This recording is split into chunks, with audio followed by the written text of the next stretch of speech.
Capítulo 41. Balaão leva Israel a pecar. Com fé renovada em Deus, os vitoriosos exércitos de Israel voltaram de Bassã e estavam confiantes na conquista imediata de Canaã. Apenas o rio Jordão os separava da terra prometida. Do outro lado do rio, viam uma rica planície regada por riachos e sombreada por palmeiras com seus frutos. Na extremidade ocidental estavam as torres e os palácios de Jericó, a cidade das palmeiras. No lado oriental do Jordão, havia uma planície com vários quilômetros de largura e que se estendia por um longo trecho às margens do rio. Esse vale protegido era de clima tropical. Ali, os israelitas acamparam e encontraram um lugar agradável de descanso nos bosques de acácia. Em meio a esse cenário atraente, eles encontrariam um mal mais mortal do que os exércitos de homens armados ou de animais selvagens do deserto. Aquele país, repleto de vantagens naturais, tinha sido contaminado por seus habitantes. No culto público a Baal, as cenas mais degradantes entravam em ação. Por todos os lados havia lugares conhecidos pela idolatria e pela imoralidade sexual. Até mesmo os nomes sugeriam a perversão. A mente dos israelitas se acostumou com os pensamentos degradantes que eram constantemente sugeridos. A vida de comodidade produziu um efeito desmoralizante e eles se afastaram de Deus para uma condição na qual seriam presa fácil da tentação. Durante o período em que ficaram acampados ao lado do Jordão, Moisés se dedicou aos preparativos para a ocupação de Canaã. O grande líder ficou completamente empenhado em seu trabalho. Todavia, esse período de tranquilidade se mostrou o mais tentador ao povo. Antes que muitas semanas se passassem, sua história foi manchada pelos desvios mais terríveis da virtude e integridade.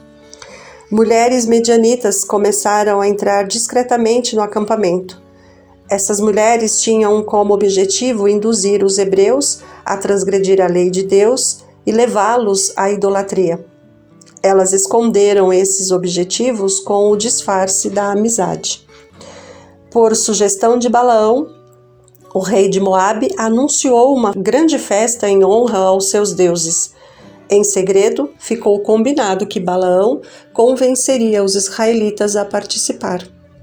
Eles o consideravam um profeta de Deus, e assim Balaão não teve muita dificuldade para conseguir o que pretendia. Um grande número de pessoas se uniu a ele para testemunhar as festividades. Atraídos pela música e pela dança, seduzidos pela beleza das mulheres dedicadas ao culto pagão, eles abriram mão de sua lealdade a Jeová. O vinho lhes enfraqueceu os sentidos e derrubou as barreiras do domínio próprio. Desrespeitando a consciência por meio de ações indecentes, renderam-se à idolatria.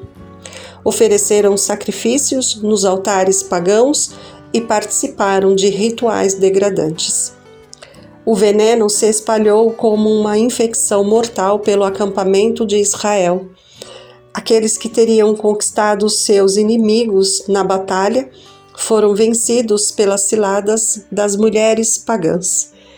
Os príncipes e os líderes estavam entre os primeiros a transgredir, e eram tantos os culpados entre o povo que a apostasia se tornou nacional.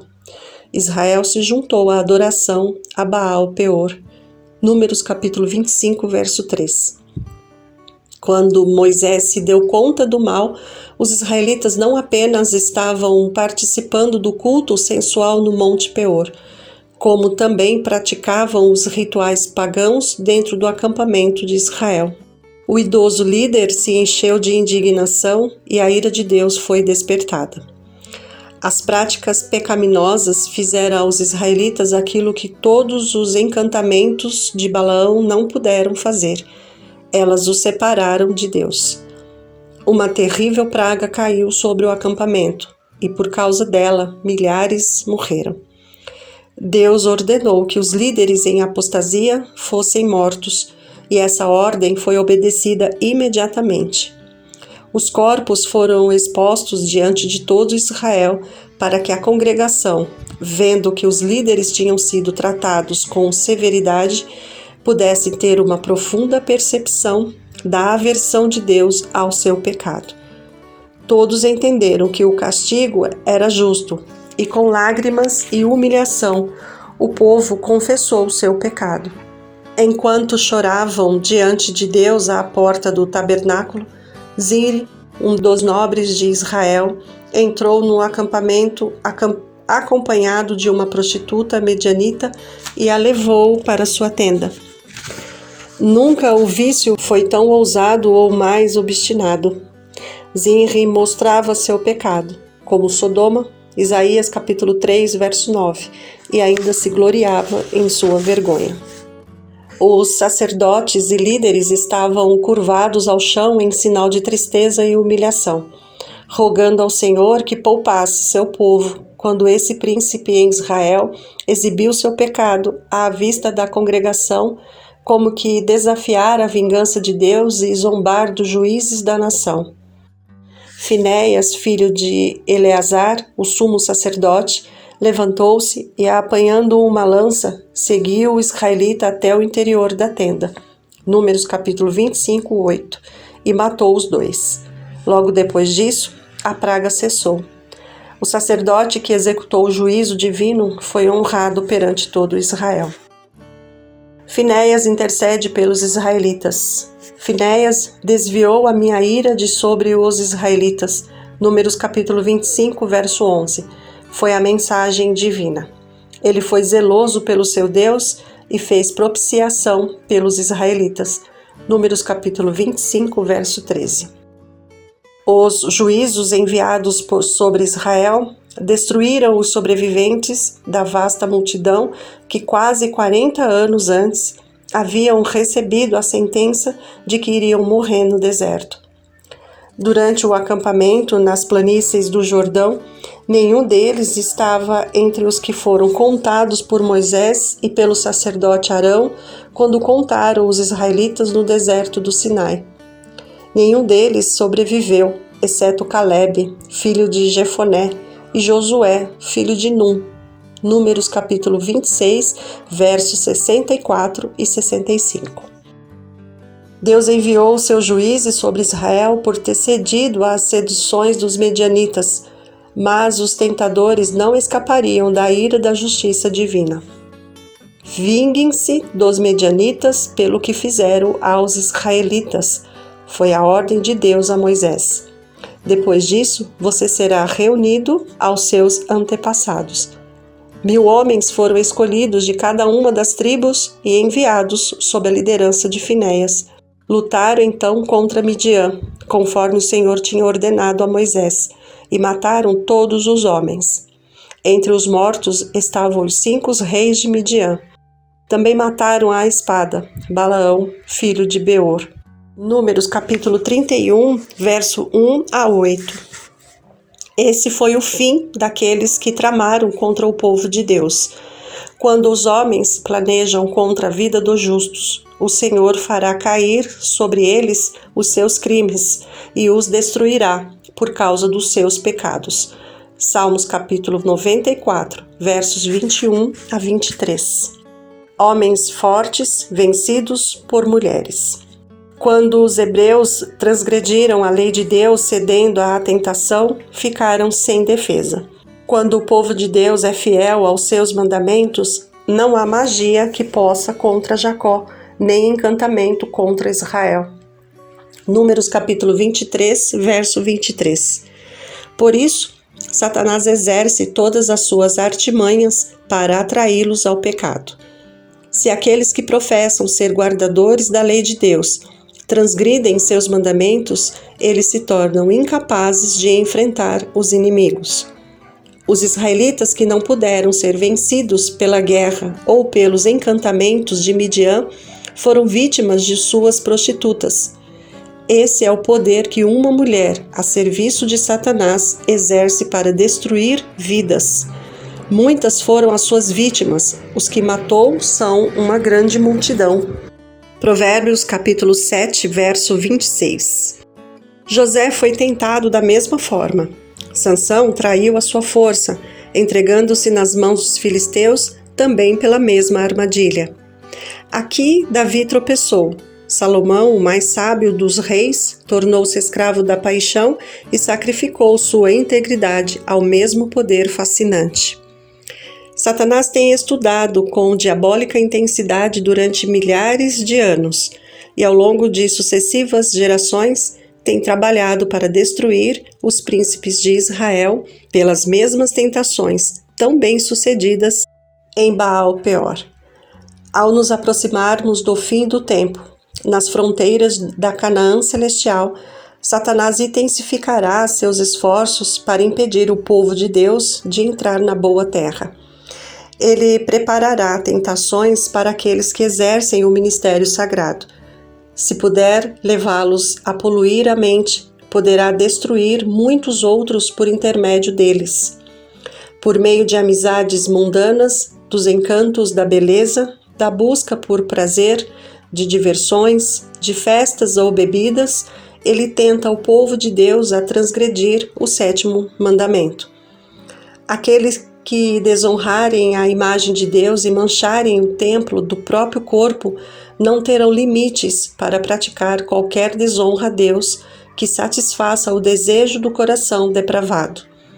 É impossível ao escravo da paixão perceber a sagrada obrigação imposta pela lei de Deus, apreciar a obra da expiação ou dar o devido valor à vida.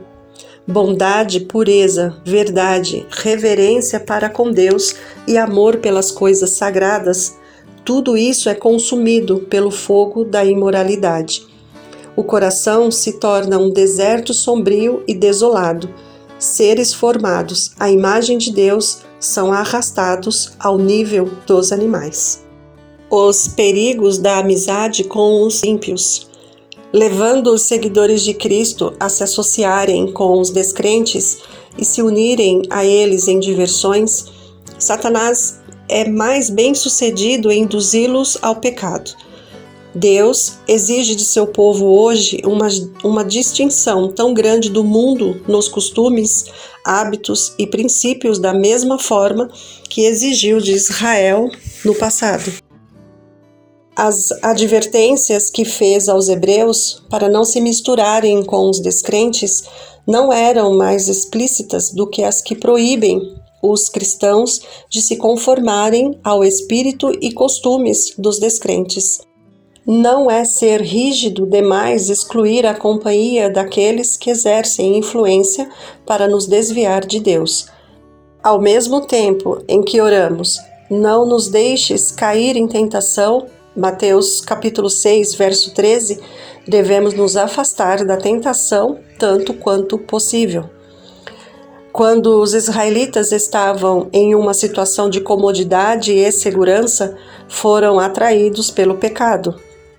A comodidade e a condescendência consigo mesmos deixaram a fortaleza do coração sem proteção, e pensamentos pervertidos encontraram passagem livre. Os traidores dentro dos muros destruíram as fortalezas do princípio e atraíram Israel ao poder de Satanás. É assim que Satanás busca arruinar as pessoas. Um longo processo de preparação, desconhecido ao mundo, ocorre no coração antes de o cristão cometer pecado aberto. A mente não desce de uma só vez da pureza e santidade para a depravação, corrupção e crime. Ao alimentar pensamentos impuros, o pecado uma vez odiado se torna prazeroso. Não podemos andar nas ruas de nossas cidades sem nos deparar com notícias surpreendentes de crimes apresentadas em algum romance ou ao serem representadas em algum teatro. A atitude dos que são imorais e pervertidos é mantida diante do povo por meio de jornais e revistas, e tudo o que pode estimular a paixão lhe é apresentado em forma de histórias empolgantes. Ouvem tanto sobre o crime e com tanto interesse se demoram nessas coisas, que a consciência fica endurecida. Muitas diversões comuns entre aqueles que professam ser cristãos levam aos mesmos resultados daquelas praticadas pelos pagãos no passado. Por meio do teatro, Satanás tem operado durante séculos para exercitar a paixão e exaltar o vício. Ele emprega o teatro, a dança e o jogo para abrir a porta à satisfação sensual. Em todo o ajuntamento por prazer em que se alimenta o orgulho ou se satisfaz o apetite, onde a pessoa é levada a se esquecer de Deus e a perder de vista os interesses eternos. Ali está Satanás amarrando suas correntes ao redor da vítima. Como vencer a tentação? O coração deve ser renovado pela graça divina. Todo aquele que busca desenvolver um caráter virtuoso, longe da graça de Cristo, está construindo uma casa sobre areia movediça. Com certeza, ela será destruída em meio às tempestades cruéis da tentação. A oração de Davi deve ser a súplica de toda pessoa. Cria em mim um coração puro, ó Deus, e renova dentro de mim um espírito estável. Salmo 51, verso 10.